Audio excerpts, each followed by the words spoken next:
मेथी व डिंकाचे पौष्टिक लाडू तयार करण्यासाठी मी अर्धा किलो मेथी दाणे मिक्सरमध्ये बारीक करून घेतले. साजूक तूप व हे पीठ एकत्र करून 3 दिवस हे मिश्रण झाकून ठेवले. असे केल्यामुळे लाडूची चव अजिबात कडू होत नाही. एका कढईमध्ये 1 किलो गहू कमी ते मध्यम आचेवर छान लालसर रंग येईपर्यंत भाजून घेतले. आपण याचा रंग बघू शकता.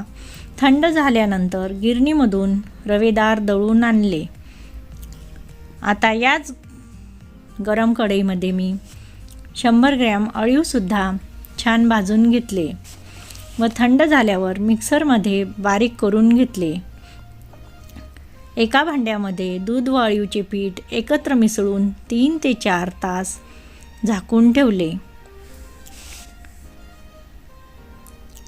एका कढईमध्ये साजूक तूप गरम करून तुपामध्ये 200 ग्रॅम डिंक थोडा थोडा करून पूर्णपणे तळून घेतला. आपण बघू शकता डिंक किती छान फुललेला आहे ते. सर्व तळलेला डिंक थंड होण्यासाठी बाजूला काढून ठेवला. त्याच कढईमध्ये थोड्या तुपावर 1 पाव बदामचे काप व 1 पाव काजूचे काप ते देखील छान भाजून घेतले. आपल्याकडे पिस्ता, अक्रोड, गोडंबी असेल तर आपण ते देखील लाडूमध्ये घालू शकता. तळलेले काजू व बदामचे काप ते देखील मी थंड होण्यासाठी बाजूला काढून घेतले. 1 किलो खोबरे जाडसर किसून घेतलेले ते देखील मी याच कढईमध्ये थोडे तूप घालून छान लालसर भाजून घेतले. याचा रंग आपण बघू शकता. यामुळे लाडू बिलकुल कणट होणार नाहीत. हा किस देखील मी थंड होण्यासाठी बाजूला काढून घेतला व पुन्हा त्याच कढईमध्ये तूप घालून गव्हाचा रवा देखील छान भाजून घेतला. आपण बघू शकता रवा मी किती छान भाजून घेतलेला आहे ते. यानंतर भाजलेले खोबरा किस व दुधामध्ये फुललेले अळीव थोडे थोडे एकत्र करून मिक्सरमध्ये जाडसर बारीक करून घेतले, जेणेकरून चिगट अळीव व खोबरा किस चांगले एकजीव होऊन लाडू वळण्यास सोपे होते. या लाडूसाठी आपण 1 किलो गूळ व अर्धा किलो खजूर असे प्रमाण देखील वापरू शकतो.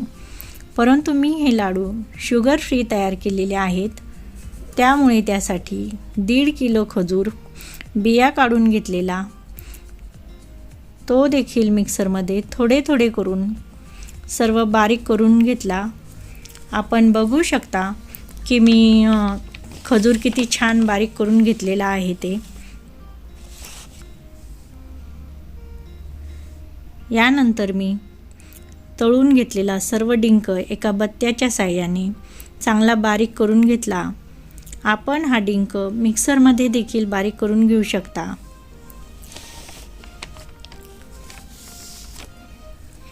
आता लाडूचे सर्व सारण तयार आहे.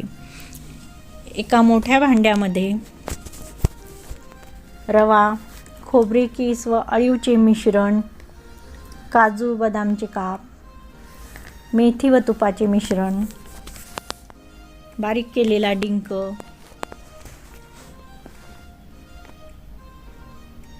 खजूर सर्व साहित्य एकत्र करून घेतले.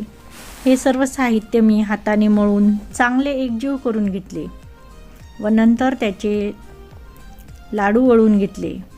हे लाडू खूप नरम व कडू देखील होत नाहीत, शिवाय 1 ते 2 महिने चांगले टिकून राहतात. बघा, अशा रीतीने मी सर्व लाडू तयार केलेले आहेत.